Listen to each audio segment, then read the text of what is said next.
আসসালামু আলাইকুম, সবাই কেমন আছেন? আশা করি সবাই অনেক ভালো আছেন। আজকে নতুন একটি রেসিপি নিয়ে চলে আসলাম। এই মাছটা কারা কারা চিনেন? এই মাছটা হচ্ছে লোনা ইলিশ মাছ। এই মাছটা খেতে অনেক মজা। তো এই মাছটা দিয়ে আজকে রেসিপি করে দেখাবো আপনাদের। তো প্রথমে আমি মাছটাকে ছোট ছোট টুকরো করে গরম পানিতে ভিজিয়ে নিয়েছি, কারণ এটার ভিতরে অনেক লবণ থাকে। গরম পানি দিয়ে অনেকবার ধুয়ে নিতে হয়। তো এখানে আমি আজকে আলু কুচি করে নিয়েছি, টমেটো, পেঁয়াজ, কাঁচামরিচ সব কিছু কুচি করে নিয়েছি। তো এখন আমি প্যানে চলে যাব। প্যানে পরিমাণ মতো তেল দিয়ে পেঁয়াজটাকে ভেজে নেব। তো এই মাছটা যেভাবে রান্না করা হোক না কেন, খেতে খুব ভালো লাগে আমার কাছে। তো আজকে আমি আলু আর টমেটো দিয়ে এটাকে বোনা করব।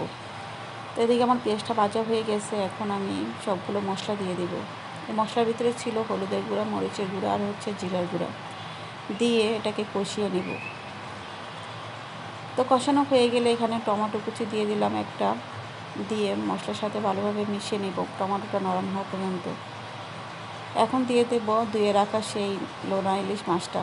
এখানে আমি অনেকবার ধুয়ে নিয়েছি, মাছটা যেমন লবণটা বের হয়ে যায় মাছটা থেকে, এভাবে দিতে হবে। তো এখন মশলার সাথে মাছটাকে ভালোভাবে কষিয়ে নেব।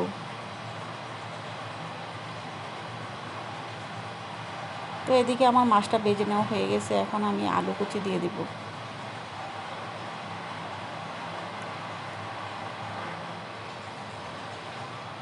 আলুটাকে দিয়ে ভালোভাবে মশলার সাথে কষিয়ে সামান্য পরিমাণ পানি দিয়ে এটাকে ঢেকে রাখবো।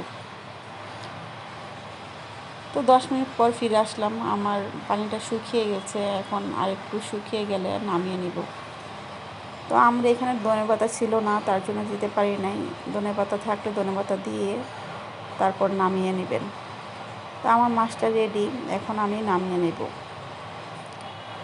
তো এই তো হয়ে গেল আমার মজাদার লোনা ইলিশ বোনা।